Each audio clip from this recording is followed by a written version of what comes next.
Bien, seguimos en Esquina América y estamos en comunicación desde Lima con Gonzalo Armúa, quien es integrante de la Secretaría Continental del ALBA Movimientos, que estuvo toda la semana en Perú recorriendo centros electorales y bueno, viviendo, ¿no?, en primera persona todos los acontecimientos que se dieron en esta contienda electoral. Muy buenos días, Gonzalo, ¿cómo te va?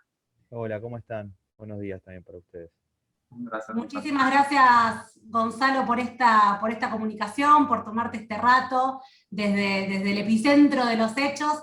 Y bueno, bueno, lo que estuvimos charlando un poco antes de empezar esta entrevista, ¿no? Esta semana fue una semana que nos mantuvo en vilo todo lo que fue el conteo de votos, ¿no? Y haciendo un seguimiento casi minuto a minuto, cada media hora, de ver cómo se iban dando este procesamiento de todo lo que fueron las actas, ¿no? Con esta demora que hubo por parte del procesamiento de actas desde el exterior y desde las zonas rurales. Y bueno, en ese sentido queríamos preguntarte, que nos cuentes un poco cómo se fue dando este proceso, cómo lo viste en las calles, cómo fue el clima que se daba en las vigilias, bueno, para poder conocerlo un poco más.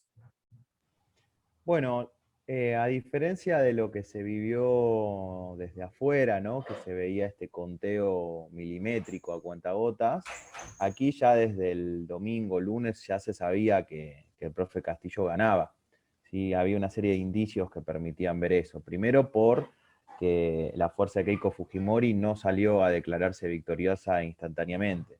Segundo, por el ánimo que se veía en los centros de votación de los barrios más adinerados de Lima. Los propios medios de comunicación cambiaron el trato que le daban al profesor Castillo, o sea, tuvimos una semana previa, bueno, una semana no, casi toda la campaña previa de una especie de terrorismo mediático, un macartismo, digamos, propio de la Guerra Fría en sus peores momentos contra el candidato Pedro Castillo, que sobre todo le criticaba dos cosas, ¿no? Digamos, su comunismo y por el otro lado la falta de ilustración técnica de sus cuadros y ministros, ¿no? O por lo menos que no tenía un equipo de cuadros y ministros y mucho menos un programa. Ese era el eje donde se le pegaba a Castillo. Y al mismo tiempo, todos los programas de entrevistas, de noticieros y demás, siguiendo a Keiko Fujimori las 24 horas al día, incluso el mismo día de la votación, ¿no? O sea, una campaña indirecta, porque era Keiko va a votar, Keiko ve a su hermano, Keiko desayuna, Keiko va al baño, Keiko habla, Keiko respira, ¿no? Todo el día con Keiko y un cuadrito chiquitito abajo que era Pedro Castillo lo que estaba haciendo. Eso cambió esa matriz el mismo domingo y ya se podía ver un tono más respetuoso hacia Pedro Castillo en los medios de comunicación, muchos periodistas ya saltándose la tranquera abiertamente, y por otro lado, la bolsa de Lima el día lunes estuvo, ¿no? Digamos, bajó 3 puntos casi, digamos, al cierre, ¿no? Lo que habla de que ya estaba dando respuesta a los mercados a ese resultado electoral. En las calles lo que se vivía, lo que se vive desde el mismo domingo es ya una convicción de que se ha ganado, porque las actas en la mayoría del país le dan ganador a Castillo, pero por afano, para decirlo en términos criollos, ¿sí? Estamos hablando de 80-20, 70-30, incluso hay muchas mesas o localidades donde Keiko Fujimori tiene 0 votos directamente, ¿no? Que es una de las cuestiones que después va a tomar Keiko como una supuesta prueba de que hubo un fraude, cuando en realidad ella dice, no teníamos fiscales. Bueno, que Keiko no tenga fiscales en determinados municipios, en determinados pueblos, habla de que la gente, digamos, está totalmente con Castillo, no de que es síntoma o es significativo de un fraude, ¿no? Entonces, del lado de quienes están con Castillo, quienes votaron, de la fuerza organizada, se vive una fiesta desde el día domingo, en vigilia, ¿sí? O sea, hay discursos políticos, hay artistas que van a apoyar, la concentración se da en torno al búnker del profesor Castillo, que está casi 2 cuadras de lo que es la OMPE, que es el OMPE, que es el organismo electoral, entonces hay como un ida y vuelta de movilización hacia el OMPE, y por otro lado se hace una movilización que pasa por el Palacio de Justicia, se pasa por la Plaza San Martín, que es característica, y se llega también al Jurado Nacional Electoral, que es el otro ente, ¿no?, que está en disputa. Todo esto al son de chicharras, de lápices gigantes, ¿no? Digamos, la gente que va con el bombo. Una fiesta popular realmente, además por el contenido de clase, ¿no?, que se evidencia. Keiko, en el búnker de Keiko hay pocas personas, lo que se habla constantemente es que son personas pagas, ¿no? Digamos, hay muchas gente que no tiene mucho discurso para defender y solamente insulta y demás. Y por el otro lado, lo que acá se conocen como los cuicos, ¿no? Digamos, que son la gente, digamos, de clase media alta, más de los barrios adinerados, que directamente no es que hay una combinación y se encuentran en el búnker, sino que están bien alejados, aparece uno cada tanto, y después hay más policías que gente, ¿no? Y del otro lado es esto, es movilización todos los días, todas las noches, y fiesta, y carnaval, y ya hay una certeza de que el profesor ganó. Lo que se está haciendo es presión, y entendiendo que estos últimos resultados no son una cuestión matemática, ni aritmética, ni de logística de carga de votos, sino que es una cuestión de presión, de disputa, ¿no? O sea, Claro. están en disputa que se reconozca el resultado. Que ya había Gonzalo, pasado, ganó Ollanta Humala en el 2011, que también tardaron horas en entrar el resultado, porque en el medio están negociando y presionan a los distintos actores, ¿no? sí. Gonzalo, hablabas un poco del tema de lo del fraude, ¿no? De esto que Keiko iba a tomar como indicios de algunas, por lo menos, irregularidades en el proceso de votación, el no tener ni un solo voto en algunas mesas de votación, sobre todo en el interior. Algo que vimos también, lo comentábamos con Magalí en estos días, en Bolivia, con la votación del MAS, ¿no? Es decir, mesas en donde definitivamente el pueblo está con quien está planteando un proceso de transformación o de profundización de los procesos de transformación en pos de las grandes mayorías. En el caso de Keiko Fujimori ha salido a impugnar directamente más o menos medio billón de votos, ¿no? Es decir, eh, muchas actas en las que señalan irregularidades y donde piden básicamente que todavía hace falta analizar un poco esto que nos estás contando de este significado, ¿no? Que no se trata meramente de una cuestión de análisis de los votos, de cuánto falta el conteo, sino una cuestión de presiones políticas. ¿Cómo ha tomado el pueblo peruano estas impugnaciones? ¿Cómo se las han... este cantar fraude como carta de último momento de Keiko, como última carta, ¿cómo se lo ha tomado el pueblo peruano? Bueno, ahí hay que tener en cuenta que Keiko se está jugando no solo la presidencia, sino su encarcelamiento o libertad, ¿no? Digamos, sabemos que atrás de Keiko Fujimori hay una serie de causas, de investigaciones que la tienen bastante acorralada. Digamos que la presidencia no solo era una apuesta de avanzada, sino que también era una apuesta defensiva, ¿no? Y si uno analiza ya también cómo los medios de comunicación le empiezan a soltar la mano, le ponen en cuestión muchos de sus argumentos, porque realmente hace denuncias generales, pero no tiene pruebas concretas. De hecho, lo dice, bueno, tengo denuncias, pero no puedo entregarle las pruebas, ¿no? Digamos, y es lo que medio se está tomando para la risa, ¿no? Aquí de que es una nueva argucia de Keiko. Después sí me parece importante ver este elemento que retomábamos en relación a los votos, donde vota toda la comunidad de conjunto, que tiene que ver también con una incomprensión muchas veces de determinados sectores de lo que es las formas organizativas comunitarias en el mundo andino, serrano y amazónico, ¿no? O sea, que también pasaba en Bolivia, vos lo mencionabas, donde la comunidad define a quién se vota y vota toda la comunidad, ¿no? Es la idea de la entidad, el individuo autónomo, ¿no? Autosuficiente, occidental, no funciona en muchas de las comunidades, porque es un nosotros el que vota, ¿no? Entonces, eso por un lado, que me parece que expresa también esa pugna que se está viendo en esta elección, que no es solamente dos modelos económicos, no son solamente dos personalidades distintas, son dos cosmovisiones también que coalicionan, ¿no? O sea, el Perú profundo, ese Perú de los ríos profundos que decía Arguedas, ese Perú también serrano, amazónico, ese Perú cholo, ¿no? Que es fuertemente discriminado, que ha sido discriminado históricamente, y un Perú que se atemoriza frente a esa avanzada popular y cierra filas en torno a una figura que hasta unos años atrás denostaban, ¿no? Digamos, ahí se ve Vargas Llosa cerrando fila con Keiko Fujimori. Digamos, recordemos que Keiko Fujimori es una expresión también de un sector lumpenburgués, para decirlo de alguna manera, arribista, no es de los sectores tradicionales de la élite peruana, pero que sin embargo ahora le sirve para confrontar con este otro sector. Hasta ahora todas las denuncias que está haciendo Keiko son consideradas exageradas. La gente estaba bastante harta, ¿no? de Keiko Fujimori, de sus distintas estrategias, de ella, de su hermano, ¿no? Digamos, está muy claro que no quieren soportar más a esa familia corrupta y lo expresan en la calle, incluso en las movilizaciones ya cada vez más se ve, además de la gente que apoya al profe Castillo, también se empieza a ver los consignas de anti-Keiko, ¿no? Digamos, cada vez más importantes. Sin embargo,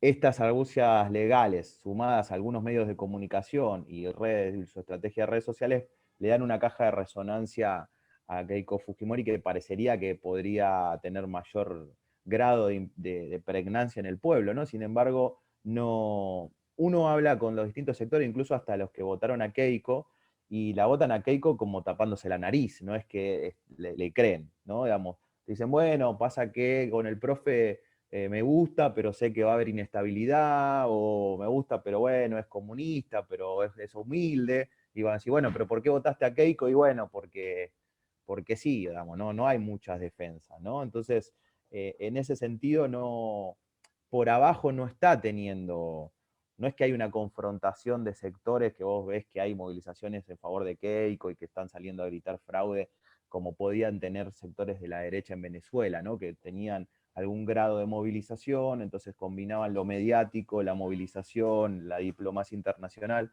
Acá lo que se ve es que Keiko no tiene una base social para movilizar, o por lo menos no a la altura de lo que tiene Perú Libre, lo que tiene los votantes del profesor Castillo, y sí, digamos, es mucho de un humo mediático y de redes, pero no va más allá de eso, ¿no? Ahora debe haber un momento de presiones sobre el órgano electoral para negociar lo que se viene, ¿no? Digamos que tampoco es tan simple. Gonzalo, ahí, bueno, justamente estabas hablando de estas dos cosmovisiones, ¿no? Que se prenden, no son dos modelos, son dos cosmovisiones, y también no pensando, reflexionando en ese sentido, también pensando en la figura de Verónica Mendoza, ¿no? Que ella en su momento también planteaba una alternativa desde la izquierda más progresista, que estaba candidateada a la presidencia, pero bueno, quedó como en sexto lugar, pero sin embargo para el balotaje respaldó oficialmente al profe Castillo, ¿no? Además que realmente, digamos, en todo lo que fue el periodo de la campaña para esta segunda vuelta, el profe empezó a gestionar también un montón de alianzas con diferentes sectores, organizaciones políticas, campesinas y demás. Y en ese sentido la pregunta va hacia eso, ¿no? ¿Cómo evaluás, cómo ves el sistema de alianzas que logró articular el profe en las elecciones, ¿no? Y qué se puede empezar a olfatear en ese sentido de cómo se va a configurar el gobierno, ¿no? En este sentido, pensando en las alianzas, vendrá un gobierno de coalición, ¿cómo lo ves? ¿Qué se empieza a hablar de eso? Bueno, hay, como ustedes saben, distintas expresiones de la izquierda, de la centroizquierda en Perú. Lo que representa la Fuerza de Perú Libre y el profesor Castillo es una izquierda criolla, una izquierda provinciana, que tiene su novedad en eso, ¿no? Digamos, como ustedes saben, en América Latina la política se dirime en las grandes capitales, ¿no? En esta idea de que Dios está en todos lados, pero atiende en Buenos Aires, también atiende en Lima, ¿no? Y hasta ahora lo que se conocía era un poco las distintas expresiones de la izquierda en Lima, de su ciudad capital, pero que con la irrupción del profe Castillo y de esta nueva fuerza se denota un agotamiento, ¿no? Digamos, de ese juego de las izquierdas y el progresismo que no contemplaba estos otros sectores, ¿sí? Entonces, lo que sucedió con estas elecciones es que esa izquierda, esa centroizquierda limeña tuvo que aprender a reconocer a esa fuerza que irrumpe, que hasta ahora todavía cuesta, hay tensiones porque uno puede escuchar incluso con compañeros y compañeras que son aliados del profesor Castillo, pero tiene una lectura que todavía no terminan de asimilar, ¿no? Digamos, esa modificación dentro del campo popular. Digo, y eso se ve desde detalles como que las marchas, la gente empieza a ir con sus sombreros chotanos, que empieza a ir, ¿no? Digamos, vestido de serrano, cuando históricamente, digamos, la figura de la izquierda en Lima, digamos, tiene que ver con algo más occidental, ¿no? Digamos, y empieza a aparecer toda una serie de modificaciones. En ese sentido, creo que hay una lectura acertada de todos los sectores que están con el profe Castillo, que son los realmente democráticos y de izquierda, en que es un cambio histórico. Después puede haber distintas lecturas, algunas concepciones o herramientas teóricas distintas, pero todos coinciden en que esto es una bisagra histórica para el Perú, que es una oportunidad para que todos los distintos proyectos o programas en esa gran avenida del progresismo y de la izquierda puedan convivir y que no podrían tener posibilidad de existencia con Keiko. O sea, acá nos estamos jugando con Keiko directamente la persecución política a la oposición, y por el otro lado tenés al profesor Castillo, que tiene un programa y una serie de propuestas de orden transformador, popular, ¿no? Que claramente son asimiladas y son coincidentes con el programa de Verónica, con el programa de las distintas fuerzas, del Frente Amplio, del Partido Comunista Patria Roja, ¿no? Digamos, distintos sectores que han tenido sus diferencias en cuanto a tácticas o algunas cuestiones de programa, pero que ahora han logrado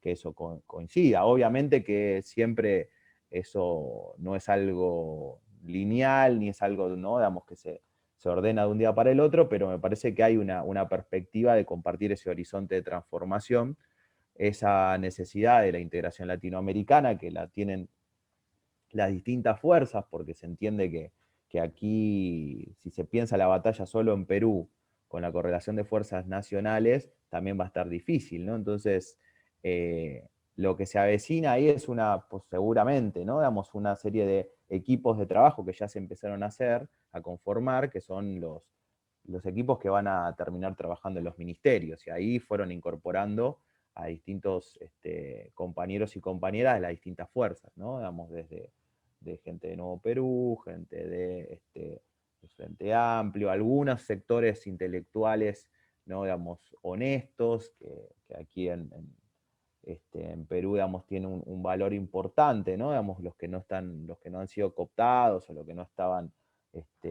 con la corrupción, digamos, fueron también incorporados en los distintos ámbitos, pero bueno, eso está todavía en transformación y en plena conformación, ¿no? Tendremos que esperar primero que terminen de darse los resultados, y bueno, y el 28 de julio sería la asunción, ¿no? Ahí es donde se va. También me parece importante destacar algo, que aquí le acusaban al profesor de que no presentaba su equipo técnico, ¿no? Digamos, me parece paradigmático esta obsesión que tienen los medios de comunicación, esta obsesión que tiene todo el mundo aquí por el equipo técnico, ¿no? Están todo el tiempo, no, pero que presente el equipo técnico, el equipo técnico. Claro, hay una lógica de los últimos 50 años, de los últimos 30 años, donde cualquier presidente que ganaba, lo primero que tenía que hacer era pedir permiso con su equipo técnico, es decir, quién era tu ministro de Economía, ¿no? Digamos, tu canciller, etcétera, etcétera, y eso se ponía al escarnio público, entre comillas, que es los grandes medios monopólicos, y ahí te direccionaban, este sí, este no. Como el profe no lo hizo, porque dijo, primero está la política, no los equipos técnicos, yo voy con la constituyente, y después los que quieran entrar en el proceso de transformación se vendrán detrás del proceso político, no es el técnico el que te dirige el gobierno, ¿no? Pero acá había una costumbre muy fuerte, instalada de la élite, de que tenías que picar boleto, ¿no? Digamos, con tu equipo técnico para que te den el santo y la seña, ¿no? En este caso el profesor está rompiendo eso y le está diciendo, no les voy a dar nada, voy primero con el proyecto político, los que se quieran sumar, sean técnicos, políticos o lo que sea, se sumarán, pero primero está la constituyente, están las grandes transformaciones para el pueblo, y después los técnicos se sumarán a ese direccionamiento político, ¿no? Me parece que es algo interesante y un cambio de paradigma también en la lógica y en la dinámica política peruana. Bien, conversamos con Gonzalo Armúa, integrante de la Secretaría Continental de ALBA Movimientos, sobre la situación electoral en el Perú y postelectoral. Eh, Gonzalo, en el segmento anterior cerramos hablando sobre el tema de las alianzas, ¿no?, que ha ido construyendo el profe Castillo, Perú Libre y otras fuerzas de cara al gobierno que, como bien nos señalabas, va a dar inicio el 28 de julio próximo. Ahora bien, hay un actor en el Perú que es fundamental, que no se puede soslayar en el análisis de lo venidero, y es el tema del Congreso. En los últimos años hemos visto a presidentes salir uno tras otro, básicamente vetados por alguna otra razón por el Congreso.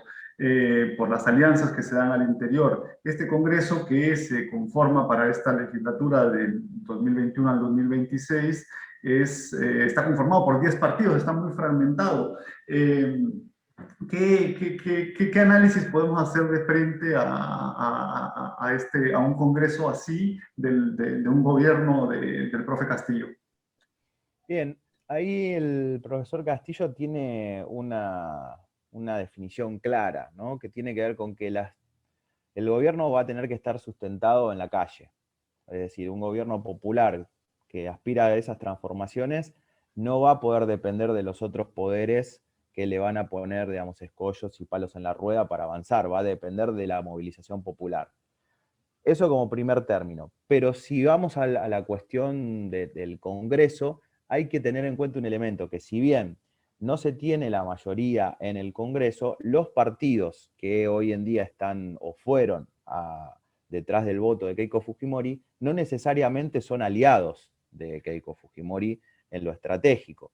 No nos olvidemos que muchos de esos partidos también votaron para que se le abran los distintos juicios políticos a ella, a su hermano y demás, ¿no? Ahora, circunstancialmente y por el miedo ante lo nuevo, tenés una serie de partidos tradicionales, de derecha o liberales, que están con Keiko Fujimori, lo que no significa que eso sea una articulación automática o una alianza automática para todo lo que sea el Congreso. Sin dudas que van a tratar de boicotear y poner todos los palos en la rueda posible a las posibilidades de una nueva constitución, a la constituyente, a alguna serie de medidas de urgencia, ¿sí? Pero no hay que olvidar que ellos también están divididos, o sea, están en una alianza bastante endeble y que puede digamos, disolverse.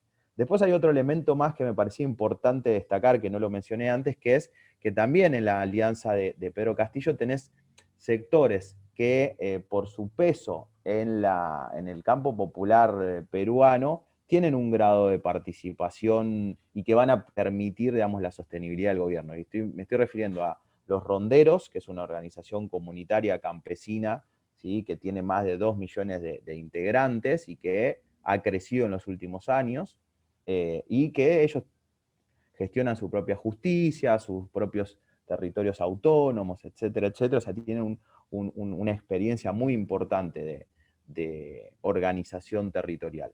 Tenemos el sindicato de maestros, que no es un sindicato menor en Perú, es uno de los más grandes, más organizados, y que tiene, o sea, en cada pueblito hay una escuela y hay un maestro. Entonces, si el sindicato de maestros, que está siendo parte de la campaña, es uno de los pilares de todo esto, ¿no? Tenemos también a los sindicatos de gráficos de canillitas, ¿no?, que le están permitiendo, por ejemplo, entregar el periódico que tuvieron que crear ante el bloqueo mediático y la criminalización constante, tuvieron que crear su propio periódico y llega a todos los puntos del país. Y después otro actor importante es el de los reservistas, ¿sí?, del movimiento etno-cacerista, que tienen como líder a Antauro Humala, ¿sí?, que son sectores que tienen ascendencia sobre el ejército, digamos, que en gran parte el ejército peruano se asocia más étnicamente, digamos, con el sector serrano, ¿no? Digamos, se reconoce más con Pedro Castillo que con sectores más más de la élite limeña, ¿no? Distinto es la fuerza naval, la fuerza aérea, que sí son otros elementos más de élite, pero se puede decir que hay una pata que tiene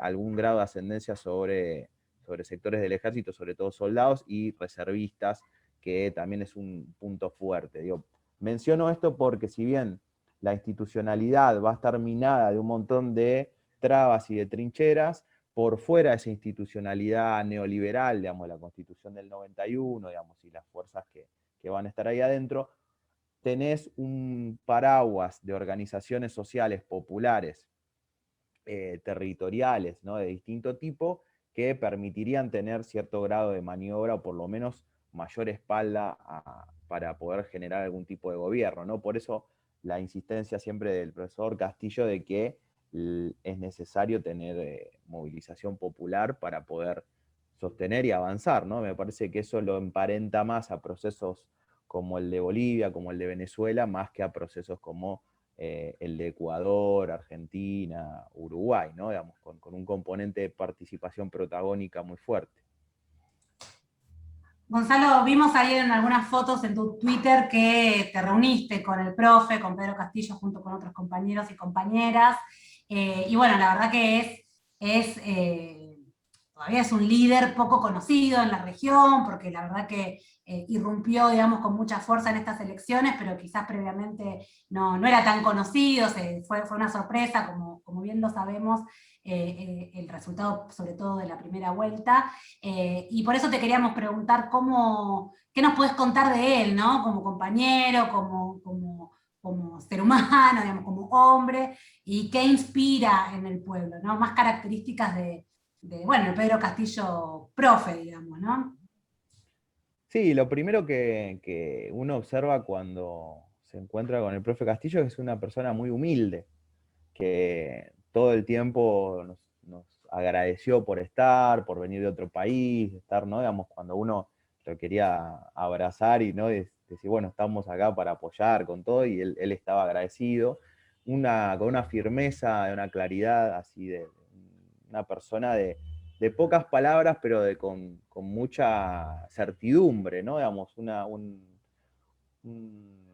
sea, una autoridad que tiene un maestro, ¿no? Digamos, que se sabe que no le debe nada a nadie, que nunca le robó nada a nadie, y que de su legitimidad moral emana su autoridad, ¿no? Digamos, eso es lo que se ve. O sea, un tipo que está seguro de sí mismo porque no le debe nada a nadie, ¿no? Y que sabe, y lleva su origen con dignidad, ¿sí? Que es algo que es difícil de encontrar muchas veces en muchas de nuestras sociedades, ¿no? Digamos, con un fuerte componente colonial, colonialista, racista, etcétera, etcétera, donde se vierte sobre todo esos sujetos, digamos, que no son los hegemónicos, ¿no? Digamos, una duda sobre sus propias identidades. Acá en el caso del profe lo que se ve es eso, es como que irrumpe con una nueva dinámica, digamos, hasta incluso con una nueva moda, porque lo que antes era denostado ahora pasa a ser, digamos, la identidad política popular, ¿no? Digamos, un poco